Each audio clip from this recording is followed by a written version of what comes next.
Uma empresa está planejando lançar um novo aplicativo de software que aproveita as últimas inovações da área. O gerente do projeto confirmou que todos os pacotes de trabalho foram identificados, juntamente com os recursos e riscos associados. Qual técnica de estimativa deve ser usada nesse cenário para desenvolver uma estimativa de custo precisa e apurada? Bom, essa questão então, é uma questão relativamente simples, né? O que acontece, gente? Existem várias técnicas de estimativa, né? E cada uma delas é apropriada para um determinado contexto. E eu, particularmente, até gosto da abordagem, né? De você utilizar todas aquelas que estão disponíveis para você. Então, eu vou aproveitar essa questão para falar rapidinho sobre cada uma delas. Então, primeiro, a estimativa paramétrica. E primeiro vamos dar só um contexto, né? Estimativa paramétrica e estimativa análoga são estimativas que, em geral, a gente utiliza em momentos iniciais do projeto, né? Em momentos em que a gente não tem muitas informações, a gente tem alguma informação, obviamente, mas a gente não conseguiu detalhar, né, muitas vezes o escopo. Porque, por exemplo, né, até para pegar aqui a própria questão, é dito que todos os pacotes de trabalho foram identificados. O que é um pacote de trabalho? Né? A gente tem a nossa EAP, EAP é a decomposição do escopo, né, em unidades cada vez mais decompostas. Então, aqui no primeiro nível eu tenho o meu projeto, eu posso, de repente, no segundo nível aqui, se for um projeto de engenharia, por exemplo, a gente vai ter as fundações nesse pacote aqui, a gente vai ter, sei lá, a terraplanagem nessa outra aqui, a gente vai ter os desenhos do projeto, enfim. Há várias formas de criar uma EAP, e essa aula não é uma aula sobre EAP aqui, mas o fato é que a gente vai decompondo essas grandes entregas em entregas cada vez menores, né, e mais precisas, mais próximas do trabalho real, até chegar no último nível. Quando eu chego no último nível, eu digo que esse último nível é chamado pacote de trabalho. Então, nesse caso aqui, significa que a gente já decompôs, né, esse escopo usando uma EAP e já decompusemos muito.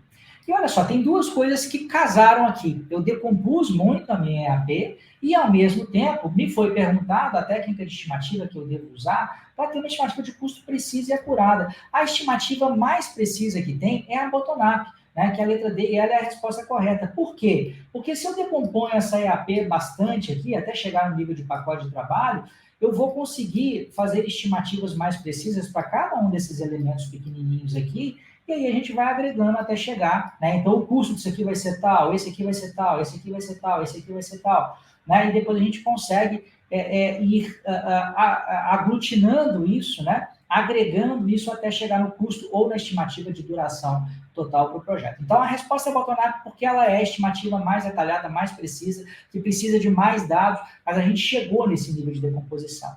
A estimativa paramétrica análoga, como eu disse, já é para um momento mais inicial. Né? O que é uma estimativa análoga? Eu tenho um projeto e na minha mente eu lembro de outros projetos que se parecem com esse, que eu já fiz no passado, né, e que se parecem de alguma maneira com esse projeto. Então, eu sou uma construtora, estou construindo um prédio de apartamentos de 4 quartos, de 140 metros quadrados, na região centro-sul de uma capital brasileira, cujo metro quadrado é tal. Né? Então, assim, eu tenho mais ou menos uma ideia, né, do tipo do projeto, de tantos andares. Então, pô, aquele prédio, há 6 meses atrás, a gente finalizou, o custo dele foi tal. O que é uma estimativa análoga? Eu vou imaginar, pô, mais ou menos quanto que vai ser o custo total desse prédio aqui. É uma analogia, não existe grande precisão nisso, nem se exige grande precisão nisso, né? Mas já consegue te dar uma ideia, né, de para onde caminha. Por isso que eu acho legal, né, e aqui eu gosto de aproveitar as questões para falar da implementação prática, eu sempre, nos lugares em que eu trabalho, que são, assim, que a gente trabalha orientando as pessoas e que são dependentes de estimativas, se possível, é legal você eventualmente usar mais um tipo, porque uma ajuda a calibrar a outra. É claro que uma vai ser mais precisa que a outra, mas dá uma ideia se a gente não está fugindo muito, né, daquilo que de fato será o custo ou a duração do projeto. Então, análogo é isso. A paramétrica é meio que digamos, um aprimoramento em cima da análoga. Mais uma vez, eu vou me utilizar de dados históricos, mas ao invés de fazer uma analogia direta com um projeto específico ou com dois, eu vou ter uma base histórica e vou ter parâmetros coletados. Então, eu posso, por exemplo, na época que eu trabalhava mais diretamente com projetos de desenvolvimento de software. Hoje essa métrica até acho que não é tão utilizada, algumas poucas empresas utilizam. A gente utilizava uma métrica chamada ponto de função. Então a gente tentava estimar quantos pontos de função um determinado projeto de software teria, a partir da quantidade de telas, de entradas, de saídas que aquele software processaria.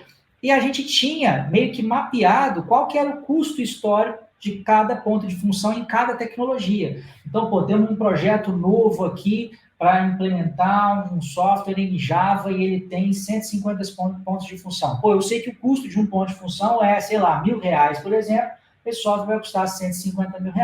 É paramétrico, eu uso um parâmetro. A partir de dados históricos, eu cheguei à conclusão que um ponto de função para a tecnologia Java é R$1.000, por exemplo, para PHP é 800 e para, sei lá, Ruby é 1.300.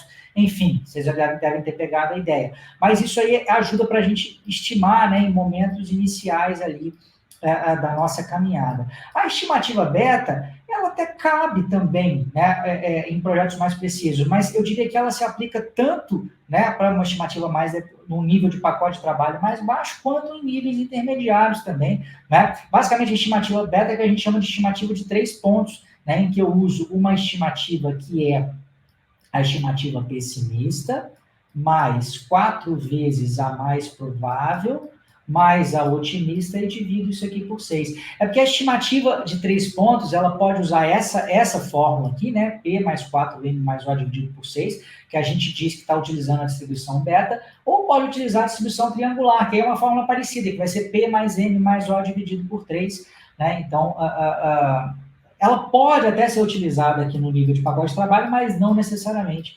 Então, a letra D é a melhor resposta. Foi uma explicação um pouco longa, mas é porque eu gosto de aproveitar essa aula para esclarecer um pouco mais as coisas, né? Não ser só algo que vocês, né, pumba, vão lá, fala a letra e a gente vai embora.